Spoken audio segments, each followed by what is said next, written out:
La investigación en lenguas indígenas que se hace en la Universidad Nacional responde al programa de lenguas indígenas de la Baja Centroamérica que se formó en el 2006. A partir del 2006 y 2007 es que se empezó a hacer un trabajo más sistemático de investigación de las lenguas de la Baja Centroamérica.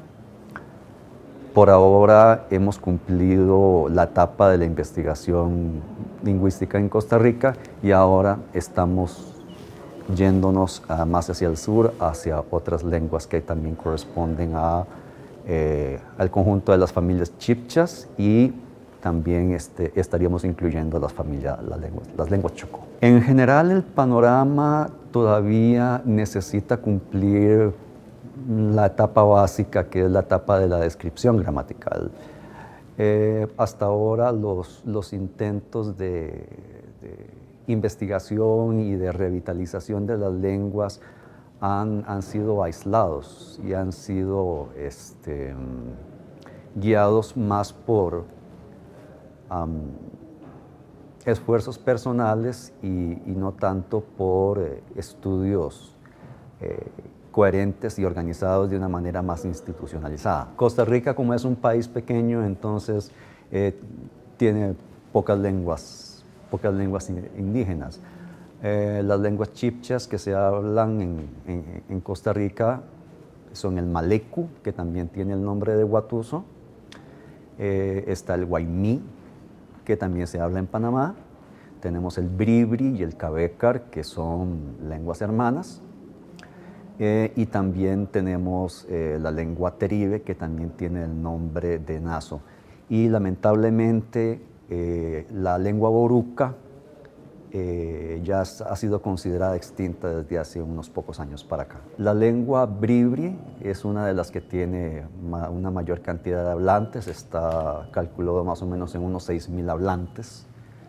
Y después está la lengua guaymí en un segundo lugar, en Costa Rica, que son aproximadamente unas 5.000 personas. Como parte del programa de lenguas indígenas de la Baja Centroamérica, el trabajo está dividido en 3 etapas. La primera etapa es la descripción básica y la creación de una gramática.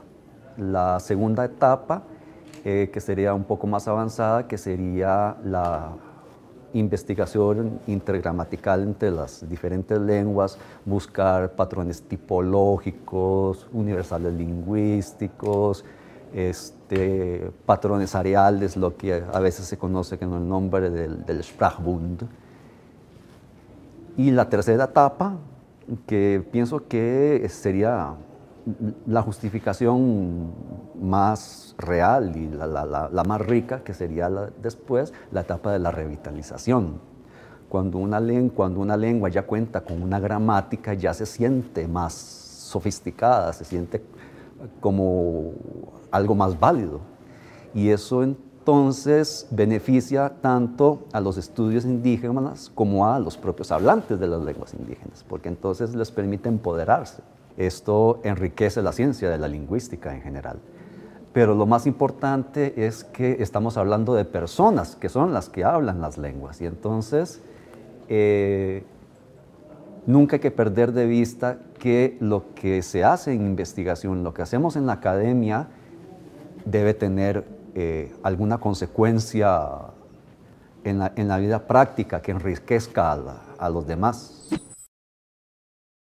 Yo había estudiado un poco el sicuani, era la lengua que yo había estudiado hasta ahí, pero muy rápido empezamos a trabajar en el Baupés, incluso con estudiantes, y yo me interesé en las lenguas tucano-orientales. Nosotros fue los que dimos como la voz de alarma, a partir de trabajos que se desarrollaron en la maestría sobre el hecho que las lenguas se estaban perdiendo como a pasos acelerados, que habían entrado como en un proceso nuevo, que tuvo que ver con los desarrollos de los medios de comunicación, con los indígenas viviendo más cerca de las zonas urbanas, con muchas cosas de ese tipo que hicieron que las lenguas se estaban dejando de hablar.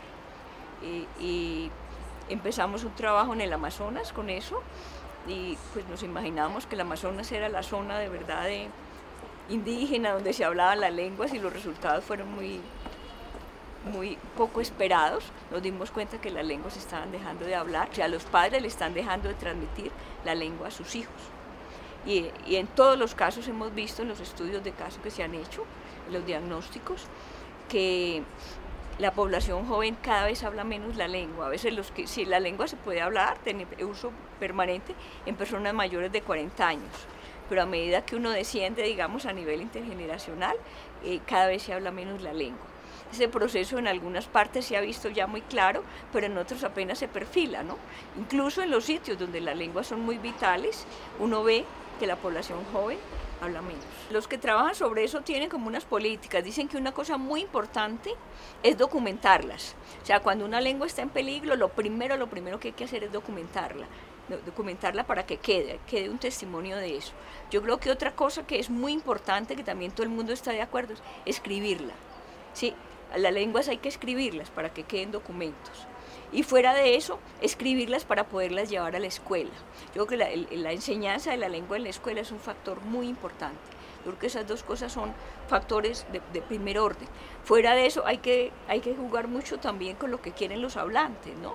Si los hablantes no se identifican con su lengua, si no tienen actitudes positivas hacia su lengua, los trabajos que se hagan desde afuera serán inútiles, ¿no? Entonces la población, los propios hablantes son los que tienen ahí una tarea muy importante que hacer, y nosotros lo que podemos es como asesorar, pero nunca tomar decisiones. Las decisiones las toman ellos. Pero yo creo que hoy en día la mayoría de los pueblos indígenas están muy convencidos que su lengua es importante y que hay que sacarla adelante, hay que tratar de documentarla.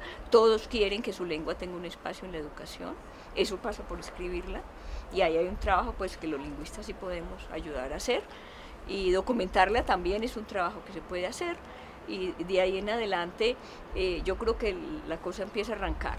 Otra cosa que hay que hacer y no hemos hecho, o hemos hecho muy poquito, es enseñar las lenguas indígenas como segunda lengua, no solo para la población que no es hablante de la lengua, sino para los que perdieron su lengua. Para eso hay que desarrollar metodologías de enseñanza de las lenguas indígenas como segunda lengua, que es una tarea que nosotros no hemos hecho, pero que sí ha hecho muy bien hecha México, por ejemplo. Ellos han avanzado mucho en eso. Perú, Ecuador, Bolivia, todos esos países están mucho más adelantados que nosotros, porque ellos tienen como lenguas más grandes, ¿no? Pero nosotros estamos en mora de desarrollar metodologías para que la gente que perdió su lengua la pueda volver a hablar. Entonces tenemos que actuar rápido, es una cosa como de emergencia.